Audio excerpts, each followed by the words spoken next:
Baik,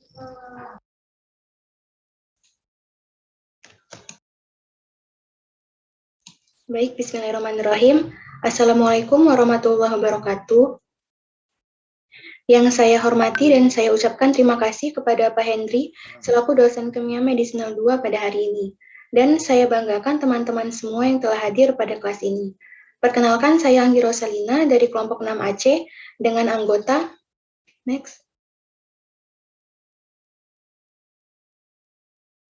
Saya sendiri Anggi Rosalina, Adila Hulwani, Winda Tria Wulandari, Dinda Melinia, Nisrina Rafifah, Zulfa Minasari, Putri Alivia, dan Novia Ramadhani. Kami akan mempresentasikan materi mengenai anti-leishmania. Beberapa konten yang akan kami bahas, yang pertama adalah pendahuluan, yang kedua tinjauan amfoterisin B, selanjutnya ada hubungan struktur dan aktivitasnya, dan yang terakhir adalah kesimpulan. Yang pertama adalah pendahuluan. Obat anti-leishmania sendiri adalah senyawa kemoterapik yang digunakan untuk pengobatan leishmaniasis, yaitu suatu parasit yang disebabkan oleh Leishmania donovani atau leishmaniasis visceral. Pengobatan anti-leishmania ini dibagi menjadi 5 kelompok. Yang pertama adalah golongan alkaloid, yang kedua adalah antibiotik, yang ketiga turunan diamidin, yang keempat turunan 5-nitromidazol, dan yang kelima adalah turunan lain-lain. Untuk kelompok kami akan membahas tentang golongan antibiotik, yaitu obat amfoterisin B. Obat amfoterisin B sendiri adalah obat pilihan untuk pengobatan infeksi mikotik yang disebabkan oleh berbagai macam jamur. Pengobatan klinis obat ini sebagian besar meliputi infeksi jamur yang terutama terjadi pada pasien yang telah menjalani transplantasi organ, menerima kemoterapi, dan pasien dengan AIDS. Terapi penggunaan amfoterisin B ini dapat mengurangi toksisitas yang cukup besar. Pengurangan ini dapat meminimalkan efek samping yang merugikan pada pasien dan dapat memungkinkan pengobatan dengan dosis tinggi. Next. Pengembangan antibiotik ini awalnya dilakukan dalam 2 arah, yaitu modifikasi kimia dari antibiotik alami dan investasi lipid. Namun modifikasi tersebut tidak membuahkan hasil yang maksimal, maka akhirnya dibuatlah konsep baru yang lebih menjanjikan, yaitu berdasarkan rekayasa genetik mikroorganisme penghasil antibiotik.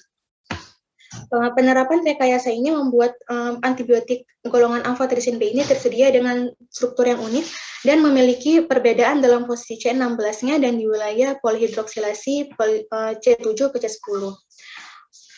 Beberapa turunan yang telah ditemukan ini dinilai lebih unggul dalam hal toksisitasnya dan kemanjuran terapeutiknya. Tujuan dari penelitian ini adalah analisis hubungan aktivitas struktur anti jamur untuk seri turunan semisintetik baru antibiotik rekayasa genetik. Next. Selanjutnya akan dijelaskan oleh teman saya, Nisrina.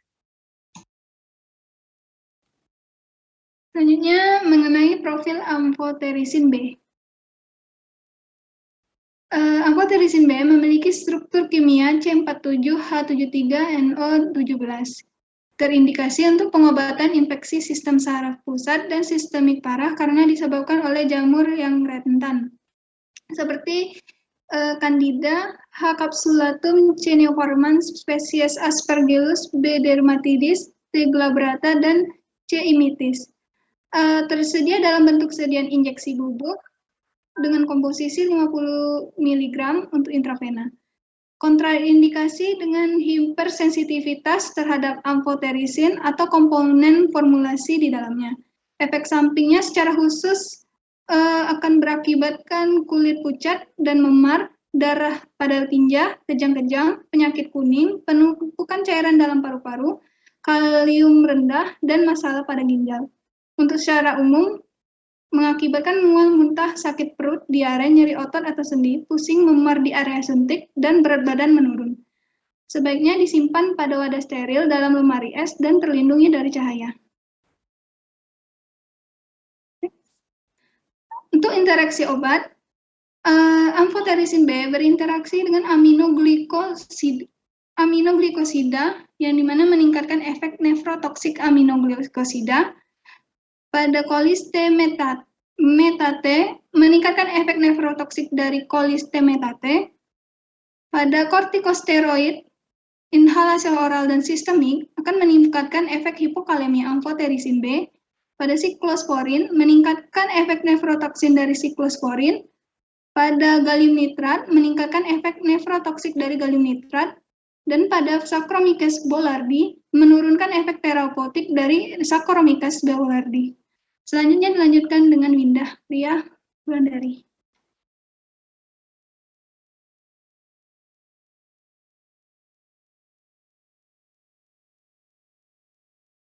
Lalu untuk mekanismenya, jadi amfoterisin B ini bersifat punyastik atau fungisida pada konsentrasi yang diperoleh dalam cairan tubuh dan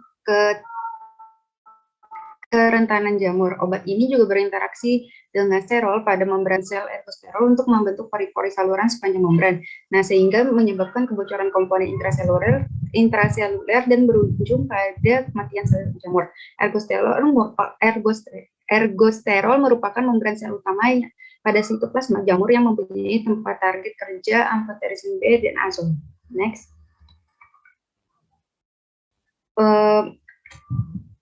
Untuk farmakologi dari amfoterisin B ini secara umum adalah sebagai antifungi yang bekerja dengan mengikat ergosterol jamur.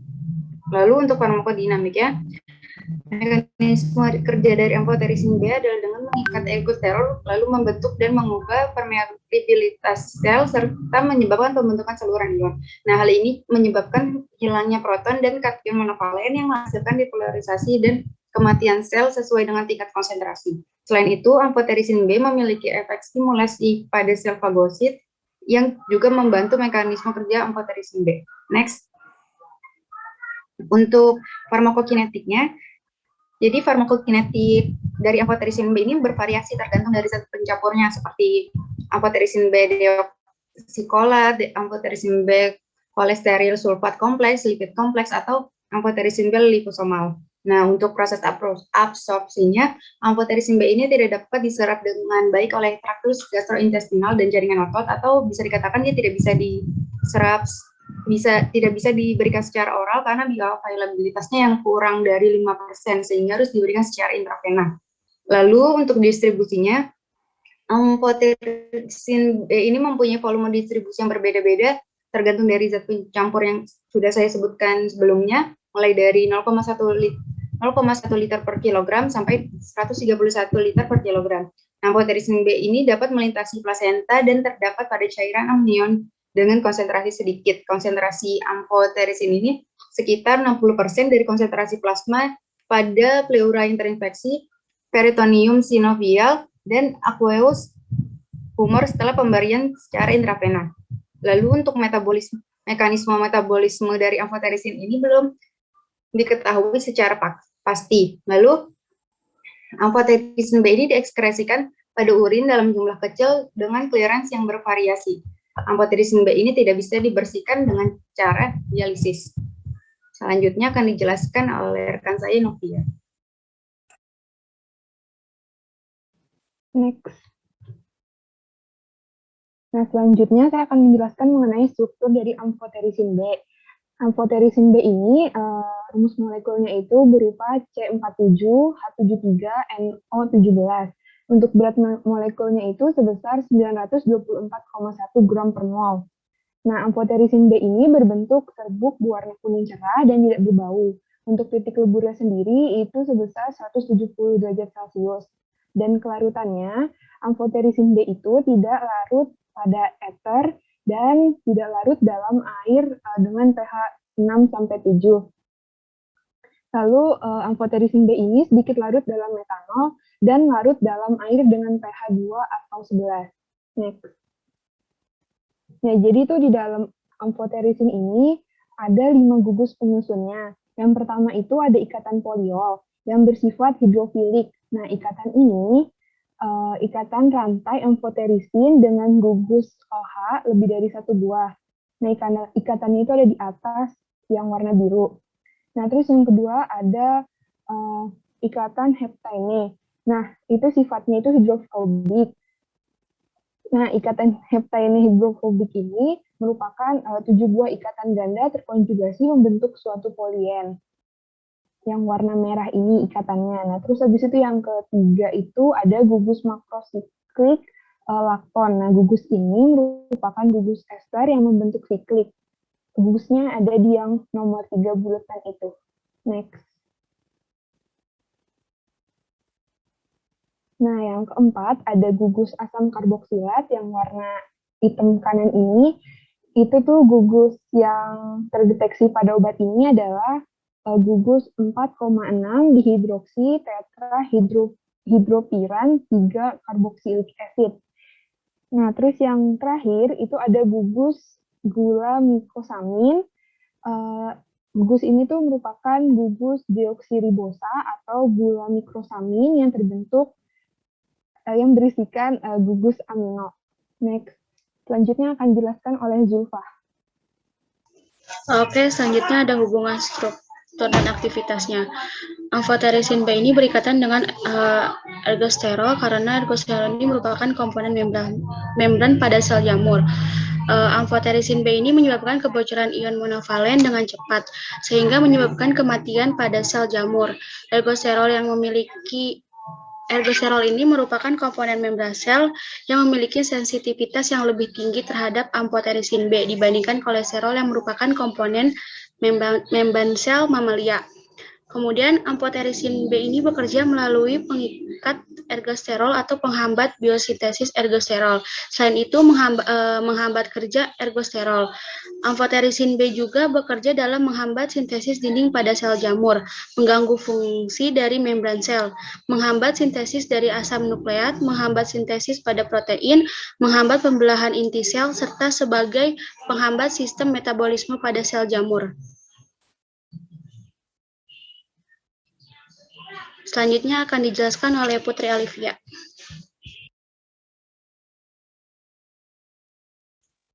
Selanjutnya akan dijelaskan oleh saya.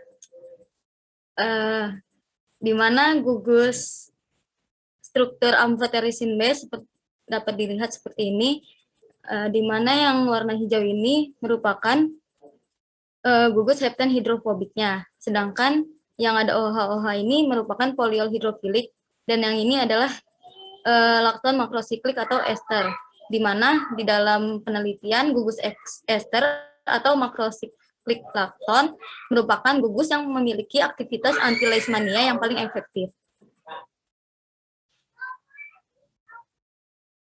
Next.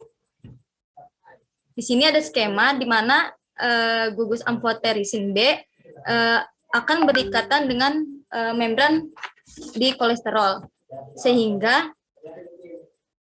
di mana amfoterisin B ini kan memiliki dua sisi, yaitu ada sisi hidrofobik yang terdiri dari polyena yang tidak banyak OH-OH-nya, dan ada sisi hidrofilik yang ditunjukkan dalam warna krem, ini yang banyak OH-OH-nya, di mana nanti struktur dari amfoterisin B yang amfifilik atau hidrofobik ini akan berikatan dengan membran di kolesterol.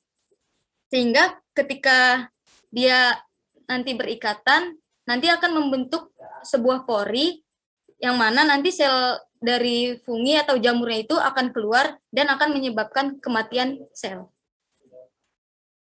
Next. Selanjutnya akan dilanjutkan oleh Putri Alivia.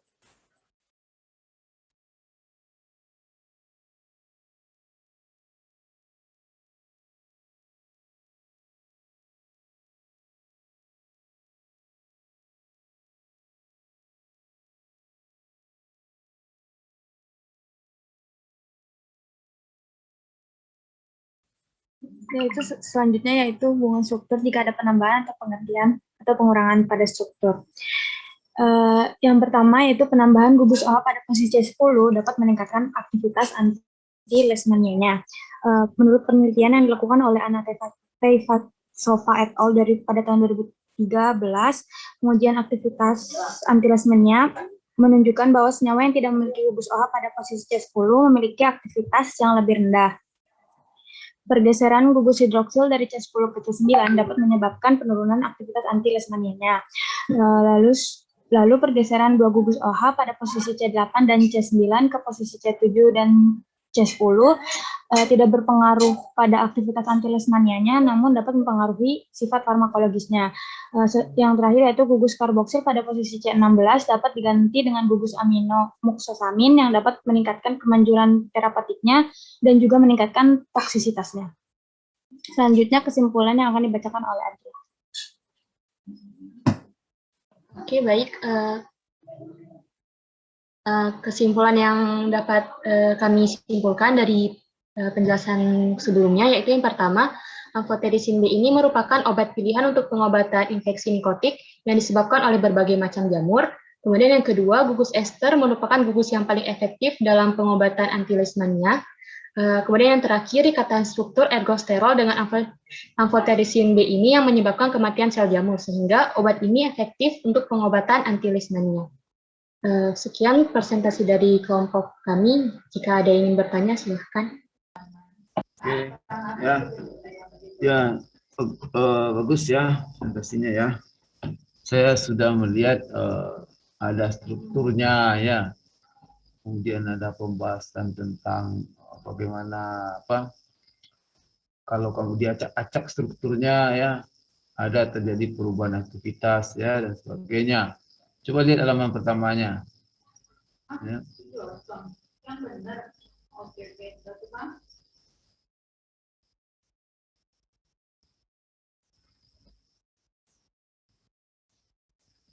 Mananya? Ini anti-leishmania ya.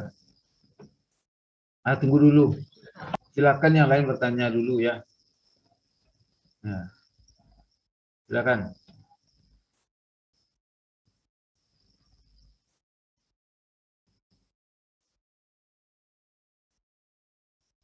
Oke. Jangan diam aja, silakan bertanya. Ya.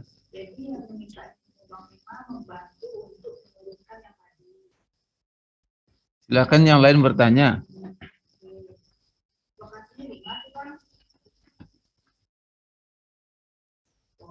Ini ada 91 orang loh. Ya.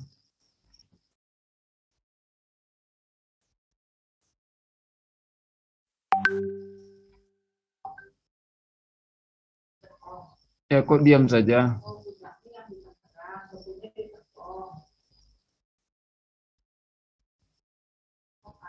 Berarti saya tunjuk lagi ya. Ya kalau kamu bukan dalam kelompoknya ya. Salwa Bahiratun Nisa. Ya. Silakan bertanya.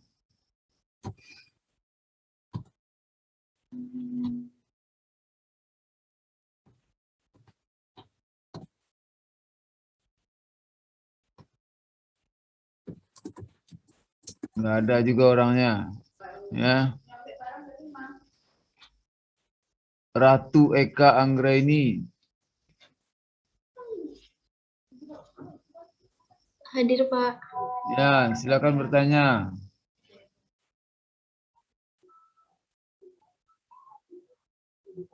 Iya, Pak, izin bertanya. Obatnya yang buat anti jamur itu kenapa dipakai buat leishmania?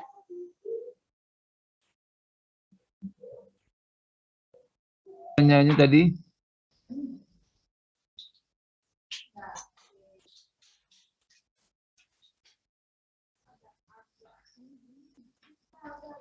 Silakan ulang lagi pertanyaannya ya. Iya, Pak. Pertanyaannya tadi kan obatnya buat anti jamur, tapi kenapa dipakai buat leishmania? Oke ya. Silakan dijawab ya. Ya.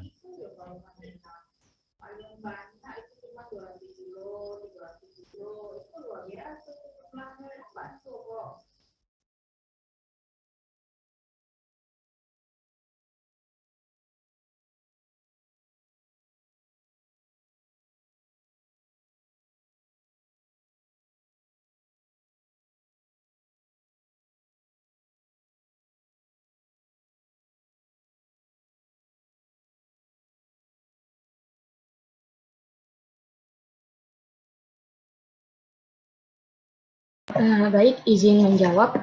Jadi kenapa obatnya itu dipakai kan obatnya untuk anti jamur, tapi kenapa dipakai anti leishmania? Karena anti leishmania ini juga penyebabnya, salah satu penyebab utamanya itu juga karena seperti yang ada di, bisa ke slide 6 nggak? Sebelumnya, slide 6, sebelumnya lagi. Nah, di situ bisa dilihat penggunaan klinis obat ini sebagian besar meliputi infeksi jamur. Nah, yang terutama ini terutama terjadi pada pasien yang telah menjalani transplantasi organ, menerima kemoterapi agresif, dan pasien dengan AIDS. Terus di pilihan obatnya sebelumnya lagi, slide sebelumnya. Nah, di situ juga penggolongan obat anti leishmania itu kan ada 5 kelompok. Ada golongan alkaloid, antibiotik, turunan diamidin, turunan 5-nitronidazol, dan turunan lain-lain. Terus amphotericin B ini dipilih karena dia antibiotik untuk penggunaan infeksi jamur karena anti leishmania ini. Apakah terjawab, Eka? Oke, ya. Ada lagi?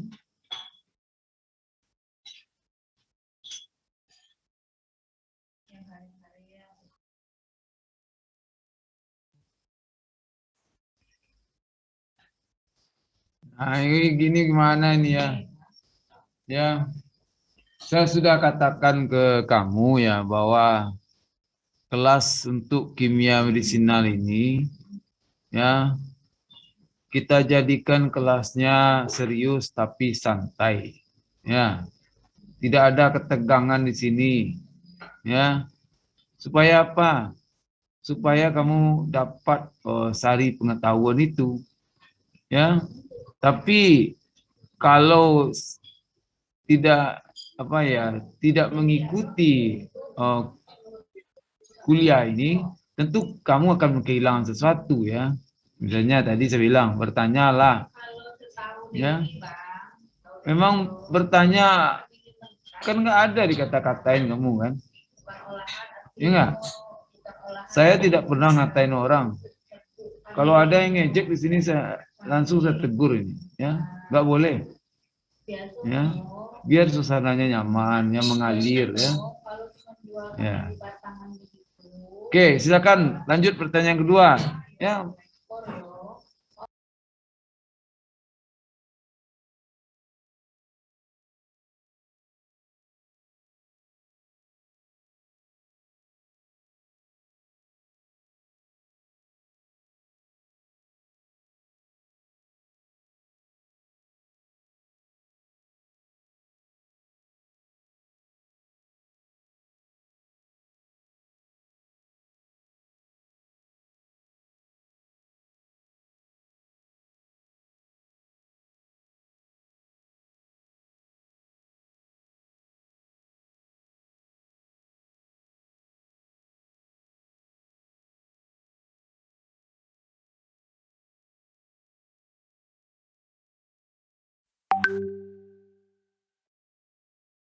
Nah, diam lagi kan? Tertunjuk lagi. Bapak izin bertanya. Ya, lanjut. Izin bertanya untuk kelompok 6, kenapa dipilih obat amphotericin B ini dibanding dengan obat lainnya ya? Ya, Alasannya silakan kenapa? ya. Jawablah. Terima kasih.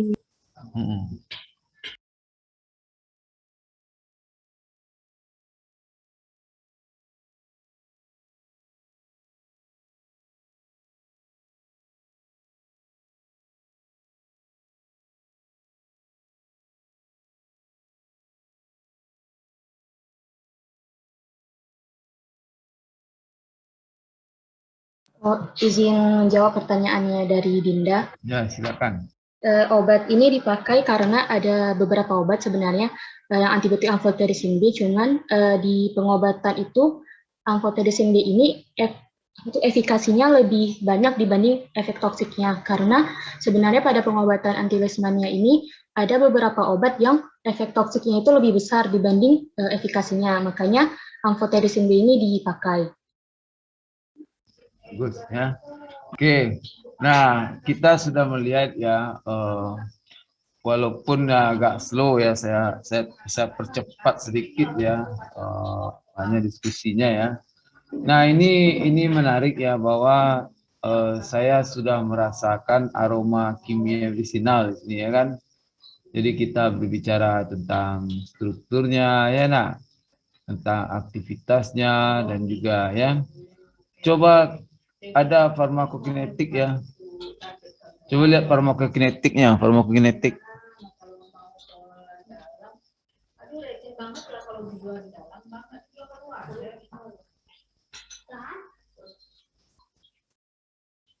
Silakan di apa slide-nya, farmakokinetiknya mana tadi?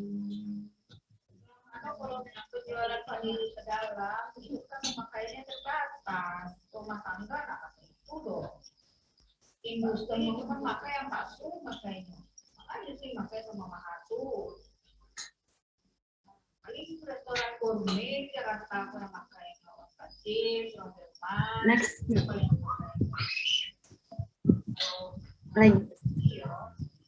Lagi. Satu lagi. Nah, ya. Nah, coba sebelumnya farmakodinamik. Nah, ini ya. Ini farmakodinamiknya begini cara kerjanya, enak. Mengikat ergosterol, enak. Iya kan? Nah, mungkin nggak muncul apa istilah resistensi amphoterisin ini?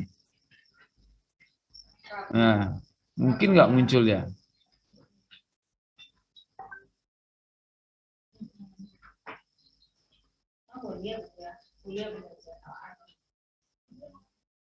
Ya, silakan jawab. Siapa mau jawab? Mungkin nggak muncul resistensi.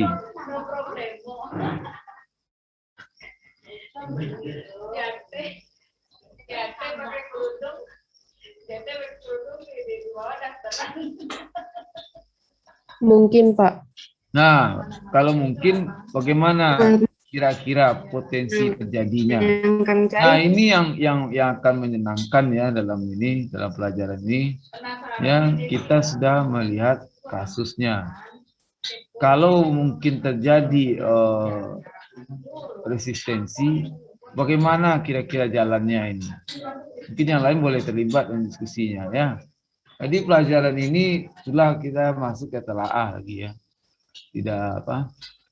Tidak semata-mata ya udah hafal sebagainya ya. Nah, kan kamu sudah lihat ya, sudah ditayangkan ya. Nah, gimana? Potensinya itu di mana mungkin terjadi? Bisa nggak dikira-kira ini?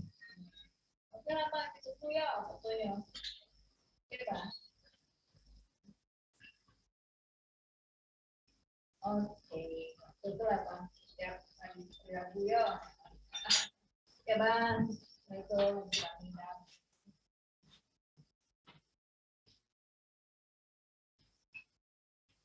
Dia mengikat kemana nih ergosterol? Ergosterol ini mungkin nggak terjadi modifikasi struktur?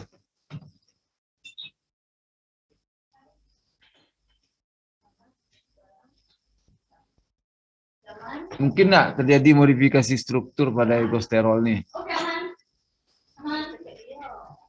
Ergosterol ini apa ini? Struktur kan? Iya nak, bukan protein bukan? Ini yang akan menjadi targetnya ya. Yang mana nih? Mana nih? Saya kok diam? Kok saya bertanya saya lagi jawab. Nih saya bertanya ya direspon lah. Ergosterol ini struktur senyawa kimia kan? Senyawa kimia yang ada pada sel target bukan? Siapa yang? Iya. Iya, Pak. Nah, jadi targetnya adalah substansi kimia. Ya nak? Nah, lain kalau targetnya misalnya saluran ion ini. Ya. Ion channel ini ya nak. Itu adalah merupakan suatu protein ya. Ya. Nah, kalau yang ditargetkan adalah suatu struktur ya, kemungkinan struktur ini untuk berubah tentu rendah ya nak. Iya kan? Tapi kalau channel ion ini potensinya untuk terjadi istilahnya apa? Terjadi modifikasi daripada bentuk channel itu tinggi. Ya.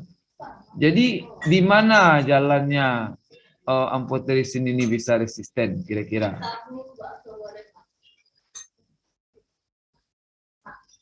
Nah, ada yang bisa jawab?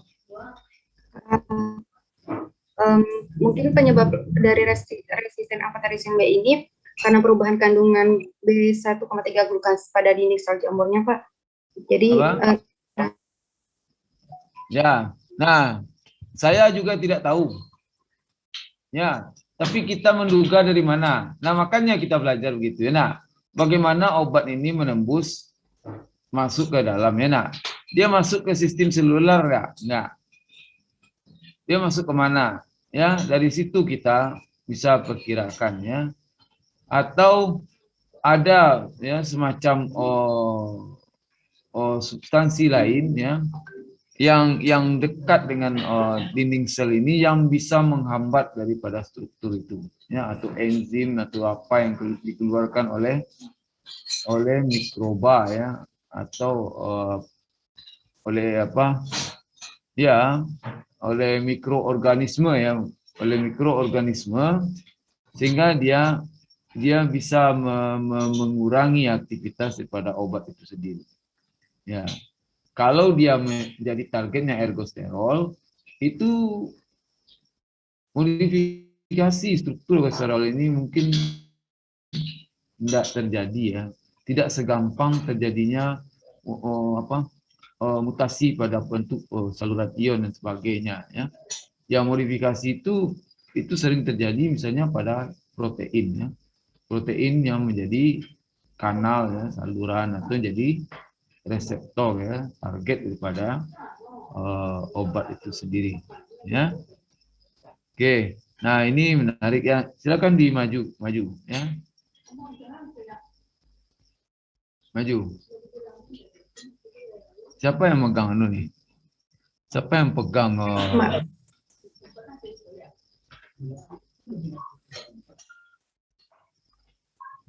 megang Nisa Rahma, Pak. Megang slide-nya Nisa Rahma. Ya. Nah, ini farmakokinetik ini ya. Ini pada absorpsi ini apa yang kelihatan dari kita nih? Amphotericin tidak dapat diserap dengan baik. Benar, ya. Oleh traktus gastrointestinal, ya kan? Dan jaringan otot. Jadi harus diberikan secara intravena. Nah, kalau gini apa tantangan bagi kita nih? Ya. Bisa kira-kira apa tantangannya itu?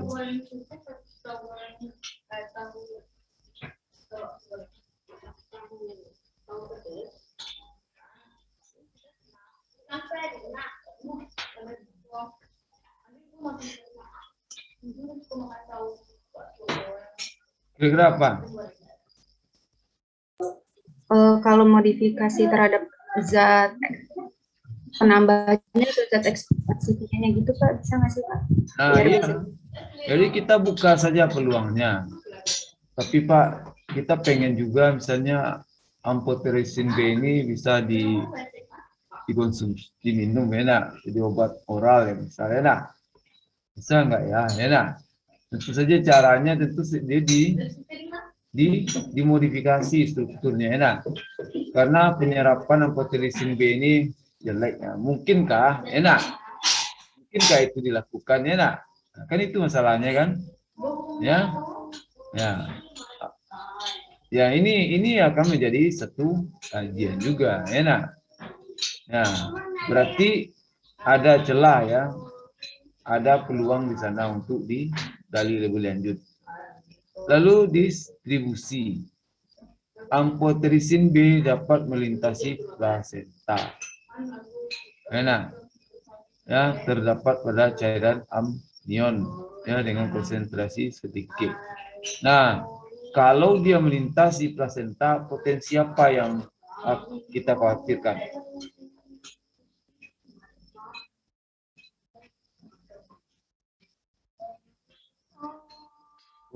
Apa yang kita khawatirkan kalau melintasi plasenta ini?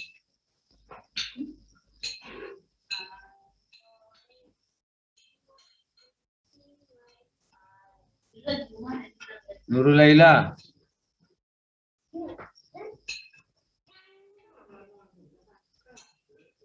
Ya. Kalau dia dapat melintasi plasenta, Hadir, apa yang Bapak. kita takuti? Ya? Apa yang kita takuti itu?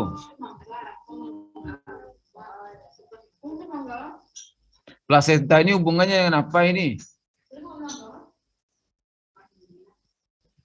Dengan janin, Pak. Nah, apa yang kita khawatirkan kalau dia dapat melintasi itu? Jadi, nah dalam diskusi-diskusi seperti ini, ingat lagi bahwa bicara tentang obat, ya, bicara tentang safety dan efficacy, ya,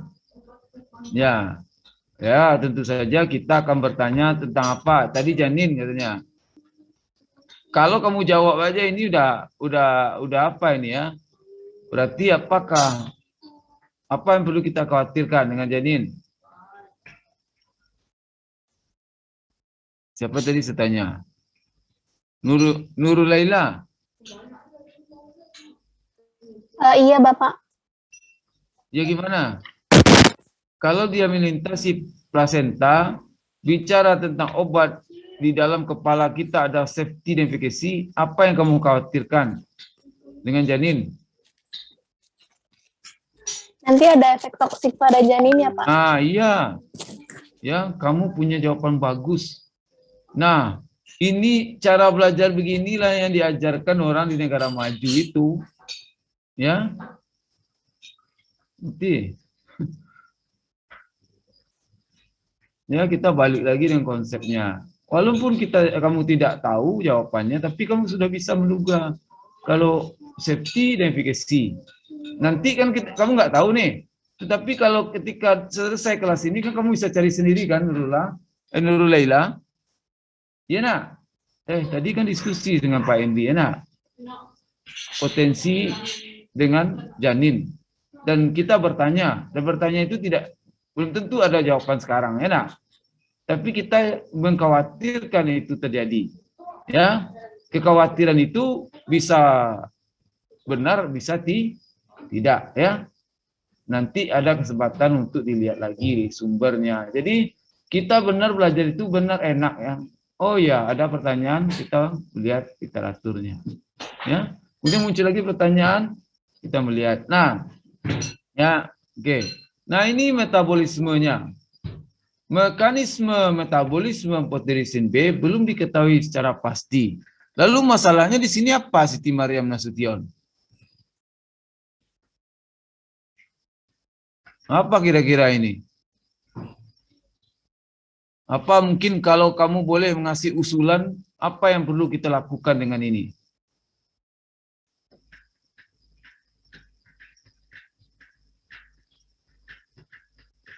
Siti Mariam Nasution.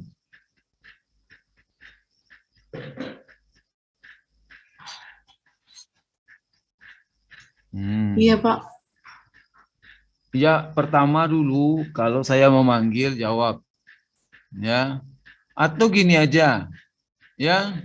Saya berharap kalau ada kelas ini kamu datang hadir, ya sudahlah ikuti aja lah dulu. Ya, ikuti aja mainnya, alurnya ya. Mungkin kedengarannya apa? Kamu akan melihat ini ya, ada gunanya dalam diskusi ini. Nah, ya, tolong dijawab dulu ya, kecuali sistemnya rusak ya. Gimana kira-kira? Apa yang kamu usulkan kalau ini nggak diketahui ini?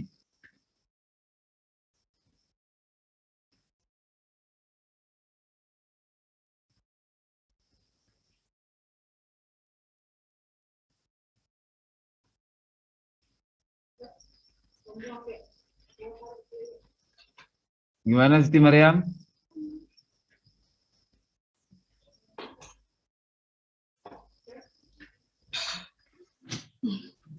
Maaf tadi pertanyaannya gimana ya, Pak? Enggak terdengar. Ini tentang metabolisme obat ya. Ya, mekanisme metabolisme amphoterisin B belum diketahui secara pasti. Lalu Apa yang akan kamu lakukan jika kamu seorang peneliti ini? Kalau sudah begini kejadiannya, kira-kira apa yang kamu lakukan?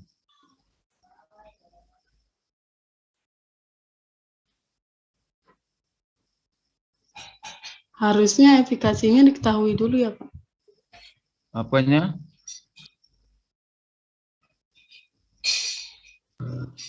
Apanya diketahui? Efikasinya. Aplikasinya kan sudah kita ketahui.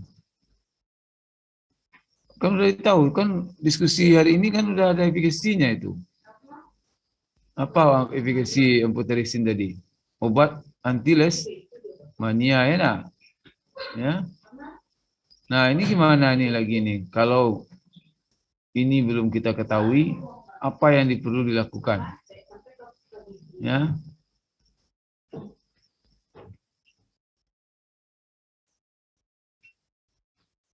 Ya.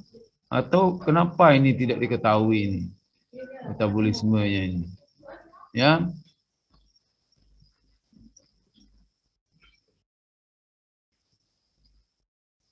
Kira-kira apa Isti Mariam?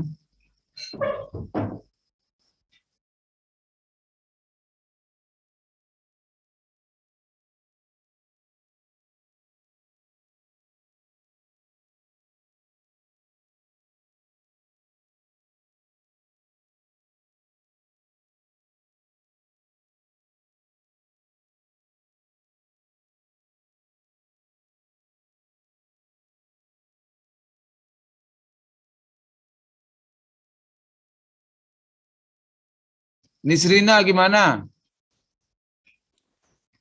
Kalau saya sebagai penelitinya, mungkin saya akan melanjutkan penelitiannya lebih lanjut. Ya, apa penelitiannya yang kamu tawarkan?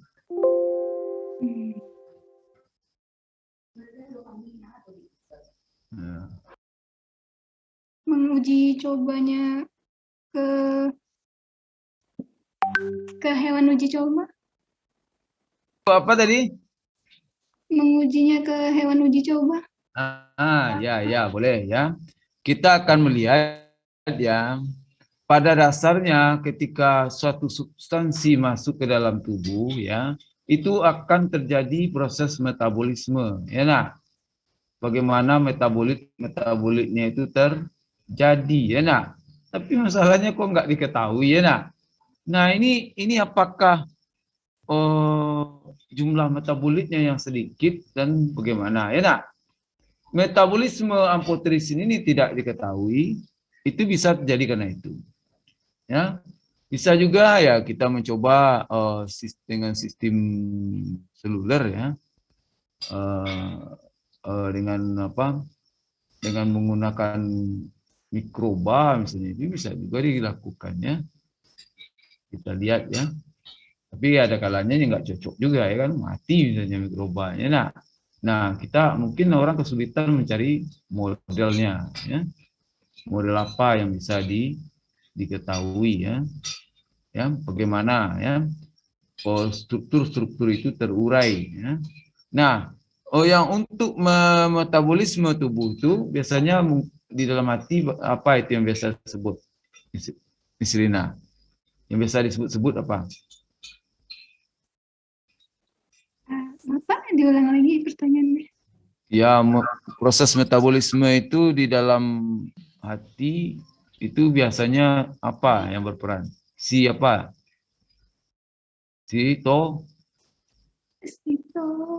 Sitokrom ya nak, CYP sekian ya nak, ya ada banyak ya. Nah, ya, oke. Nah, lalu ini diekskresikan dalam urin dalam jumlah yang kecil dengan clearance yang bervariasi. Nah, masalah apa lagi ini? Ya, Ana Wulandari kira-kira. Iya, Pak.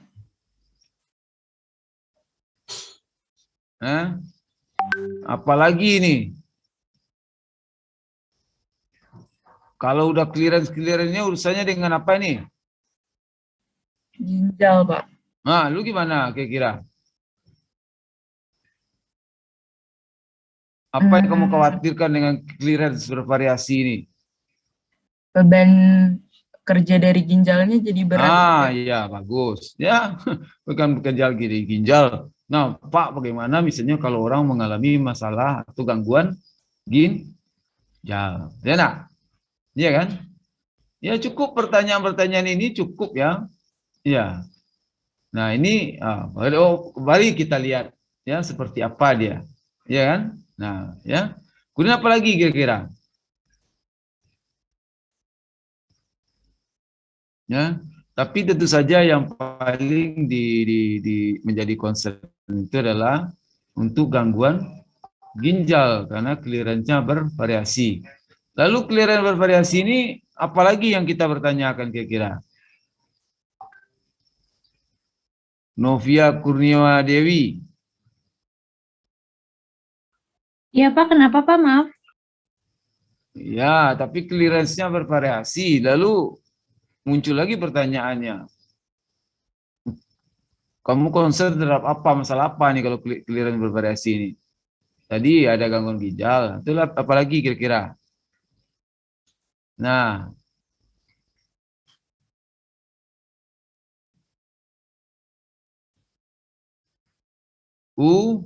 apa? Faktor apa? Usia daripada pasien. Lalu apa lagi? Usia dari pasien, lalu faktor apa lagi? Bisa jadi berat badan. Apakah orang kurus sama gemuk beda nggak nih? Iya kan? Nah ya, ini merupakan pertanyaan-pertanyaan yang terbuka ya dari tabel farmakokinetik ini. Jadi dengan begini itu akan membuka pertanyaan lain. Kalau tidak ada ya mungkin itu akan bisa naik ke arah penelitian. Tapi Pak, sudah selama ini kok nggak ada penelitiannya, berarti ada apa itu kira-kira, Nabila Hartono? Udah selama itu kok nggak ada juga hasilnya Pak? Kira-kira Nabila Hartono ada apa itu?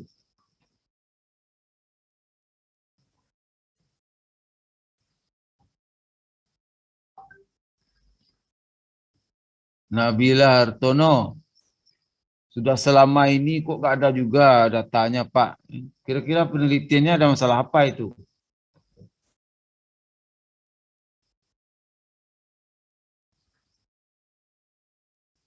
Ya, Nabila. Oke lah. Ya, sudah pukul siapa ya? Sudah pukul 9 kurang seperempat ya. Ya, inilah salah satu pembuka ya. Nah, contoh obatnya tentu banyak ya. Dan akan banyak yang tidak akan cukup juga waktu kalau diuraikan semua. Tapi yang lebih penting dari sini adalah ya membuka diskusi ya, diskusi lebih lanjut ya. Kemudian yang saya tanggapi dari slide ini, dari apa kamu ini, kalau kamu bicara obat anti leishmania, setidaknya kamu jelaskan dulu lah. Ya, leishmania itu apa sih? Kamu jelaskan nggak leishmania itu apa? Enggak kan? Tidak kamu jelaskan apa itu leishmania. Setidaknya di satu halaman dijelaskan juga ya. Baru orang ingat ya. Leishmania apa ini? Donovani ya nak? Leishmania Donovani dari apa itu? Sakit apa itu? Ya. Apa itu? Jawablah.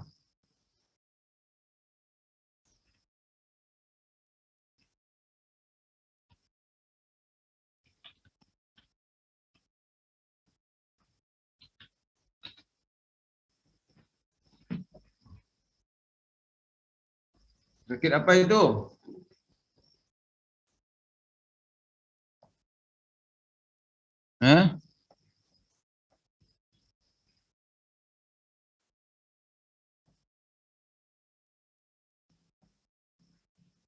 Mananya? Yang kelompoknya lu jawablah.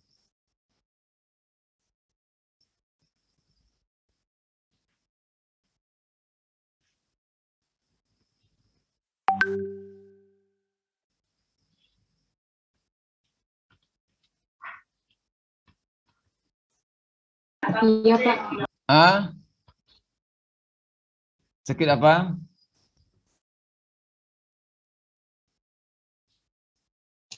Bakteri parasit Leishmania donovani itu menyerang limfa, hati, dan sumsum tulang belakang seperti itu. Ya, penyakitnya apa itu?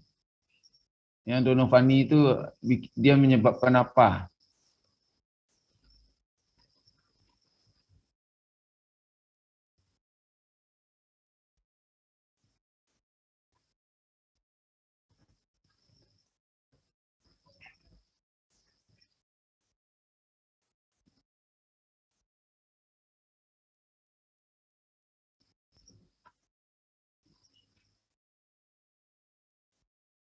Penyakit apa yang disebabkan oleh donovani?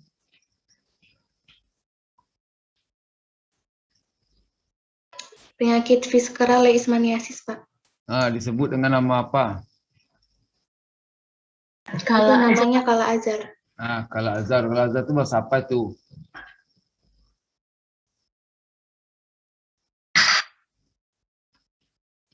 Bahasa apa itu kala azar itu, tahu?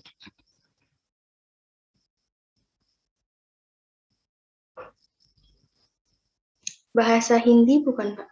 Iya, artinya tahu?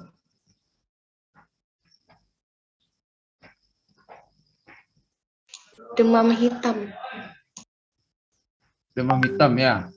Black fever ya.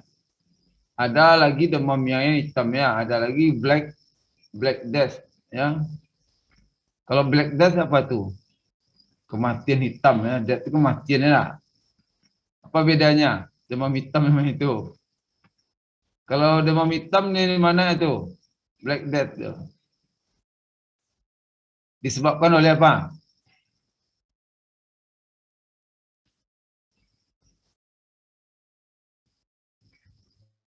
Oleh pes ya. Ya.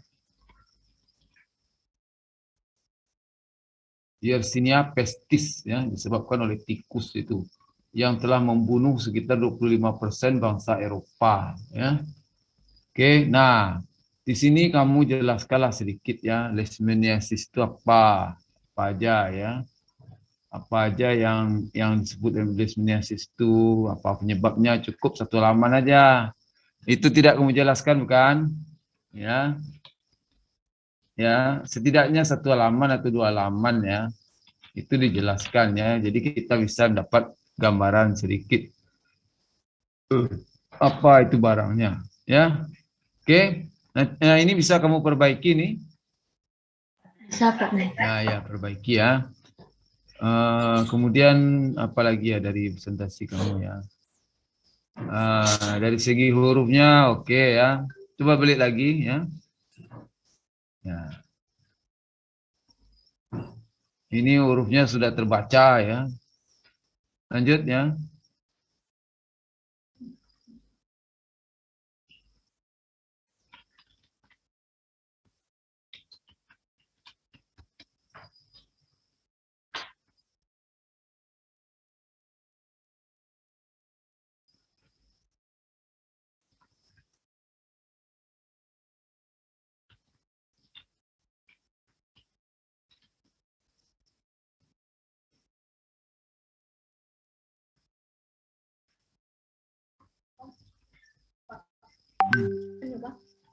Iya, itulah.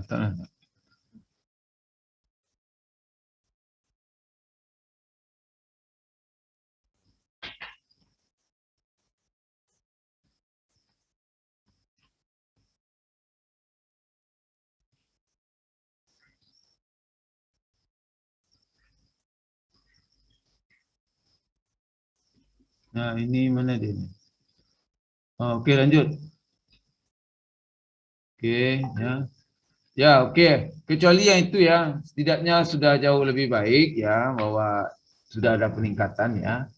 Bahwa mungkin di masa mendatang ya, kalau ada yang presentasi lagi, bahwa kasih sedikit lah ya tentang apa itu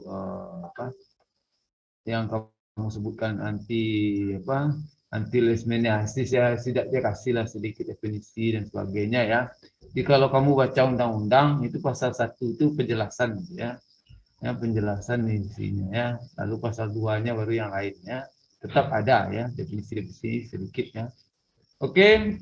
Nah, seperti janji saya ya, kita sampai malam ini sampai pukul 9 saja. Nah, ini sudah mau 7 menit lagi sampai 9. Ya, kita sudah melihat ya gambaran bagaimana ya modifikasi dari struktur amphotericin B itu ya. Ya. Coba lihatkan lagi slide-nya ya. Mana? Sudah kamu tutup ya? Udah. Oke, ya udah nggak apa-apa ya. Nah, poinnya di sini coba lihatkan yang tadi yang perubahan C dan sebagainya itu. Nah, disitulah poinnya ya. Bahwa di dalam desain obat ya, oke, mana dia strukturnya tadi, yang C6 dan sebagainya itu.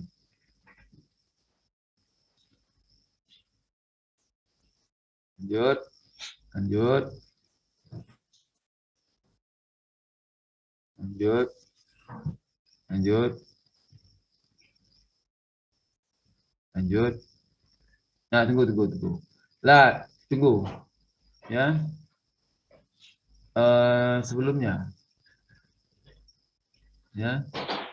Nah, ikatan-ikatan ini terjadi ya. Yaitu mana dia C10. Bukan. Ya ini. Ya, kamu lihat ini ya. Ini di sini dilihat bahwa penambahan gugus, misalnya gugus OH pada C10 ya. Jadi kelihatan sekali kalau OH-nya banyak ini, yang bagian di situ itu bagian yang bersifat hidrofilik ya. Nah, dilihat juga kalau penambahan gugus OH pada positif meningkatkan aktivitas anti leishmania. Jadi kalau gitu bagaimana? Mungkin ikatannya meningkat ya. Ikatannya dengan struktur target meningkat. Tapi kalau digeser gugusnya misalnya di C10 jadi C9 itu justru menurun aktivitasnya. Ya. Nah, ada pula bagian yang digeser-geser yang enggak ngaruh juga. Jadi ada bagian-bagian daripada struktur itu bagian yang esensial namanya. Nah, kadang-kadang ya kalau strukturnya itu rumit, orang tentu ingin menyederhanakan struktur misalnya untuk keperluan sintesis. Bagian-bagian yang tidak esensial itu ya biasanya disederhanakan ya, dipotong aja ya, agar bisa dalam sintesa misalnya lebih sederhana ya. Nah, itu salah satu ya. Kalau memang tidak ada gunanya atau ada gunanya ya itu bagian itu terbuka untuk dimodifikasi. Tapi kalau bagian-bagian esensial nah itu akan selalu dijaga ya. Oke ya. Nah, mungkin pada presentasi berikutnya ya kita lihat lagi, semoga saja ada perbaikan ya. Ya, kalau sudah ada perbaikan berarti tujuan dari pelajaran ini sudah sampai, bahwa kamu bisa melihat strukturnya, sudah berceritakan tentang strukturnya, kemudian kamu melihat bahwa perubahan ada bagian-bagian yang esensial untuk diubah dan sebagainya. Dan kita juga belajar dari prinsip umum dari farmasi ini bahwa obat-obatan itu adalah safety dan efficacy. Kita bicara safety-nya, sudah amankah atau efekasinya. Bisa jadi amannya nambah, efekasinya nurun. Nah, itulah yang selalu kita mainkan ya, sehingga dapat kondisi yang optimal. Makanya desain obat itu tidak akan berhenti ya sampai didapatkan apa? Obat yang benar-benar aman dan efekasinya tinggi. Kalau sudah tinggi efekasinya apalagi masalahnya? Ya, kita coba obatnya murah. Kalau murah apalagi? Oh ya, obatnya lebih ramah lingkungan. Kalau lebih ramah lingkungan apalagi? Ya, obatnya cepat diproduksi. Kalau obat cepat produksi apalagi? Nah, selalu ada terus ya, terbuka ya. Oke. Nah, setidaknya nanti isunya apalagi? Isu nasional lagi. Ya, setidaknya orang Indonesia bisa bikinlah, jangan beli-beli dulu dari luar negeri. Nah, ya. Sudah bisa dibikin sendiri apalagi? Ya, mungkin masalah ekonomi lagi mempertahankan harganya dan sebagainya, ya kan? Ya. Oke. Nah, sudah 2 menit lagi ya. Saya pikir kita cukupkan kuliah hari ini dan saya senang sekali ya. Sudah ada peningkatan, sudah ada pembahasan struktur ya. Terima kasih ya. Kamu sudah bekerja keras ya. Oke. Mari kita tutup ya kuliah hari ini dengan mengucapkan alhamdulillahirabbil alamin. Ya, kita kuliah hari apa lagi? Hari Senin ya. Hari Senin ya. Hari Senin jam berapa? Jam 9 ya. Itu kamu kuliah Iya pagi Pak, jam enggak? 9 Pak. Kamu pagi ada kuliah? Ada kuliah kamu pagi? Hah? Kamu ada kuliah pagi nggak? Ada yang mengulang Pak di jam 7.30. Kuliah apa? Mata kuliah yang mengulang Pak. Oh, yang ulang. Ya, saya mau berangkat ke Padang besok. Pesawat saya jam 1 ya. Jadi kira-kira jam 1 kurang 3 berapa? Jam 13 kurang 3 jam berapa? Jam 10 ya. Berarti jam 10 saya sudah harus berangkat ya. Nah, kita bisa mulai ya kuliahnya ya, kemudian dilanjutkan dengan mandiri ya. Oke. Berarti jam 9 nggak bisa kita mulai jam 9 ya? Nggak bisa ya? Bisa, Pak, Kalau jam nggak 9. bisa ya, saya udah sampai di Padang aja. Saya sampai di Padang jam 14.45, nggak mungkin juga saya mungkin kuliah ya. Saya lagi di bandara ya kan. Kira-kira jam berapa? Bisa malam nggak kita kuliah? Kuliah malam dulu ya nak. Ya. Atau kita pagi aja ya, kita apa aja ya, kita kuliah pagi ya. Sebelum saya berangkat ya, saya packing dulu ya. Sudah siap packing, kita kuliah dan setelah itu saya berangkat. Tapi nggak bisa dimulai jam 9 ya? Enggak ya?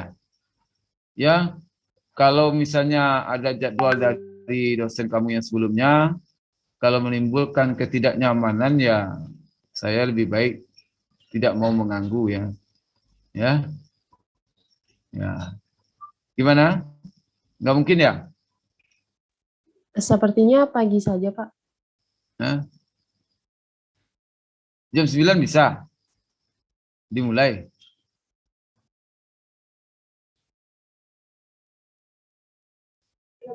Bisa Pak, insya Allah. Nah, bisa ya. Ya, kalau gitu kita mulai aja jam 9 ya. Jadi kita segera bisa selesaikan ya. Oke, kita tutup saja ya. Sudah lewat 1 menit ya. Kita tutup saja dengan mengucapkan alhamdulillahirabbil alamin ya. Sampai ketemu hari Senin ya, insyaallah ya. Ya, assalamualaikum warahmatullahi wabarakatuh. Ya. Waalaikumsalam warahmatullahi wabarakatuh. Terima kasih banyak Pak.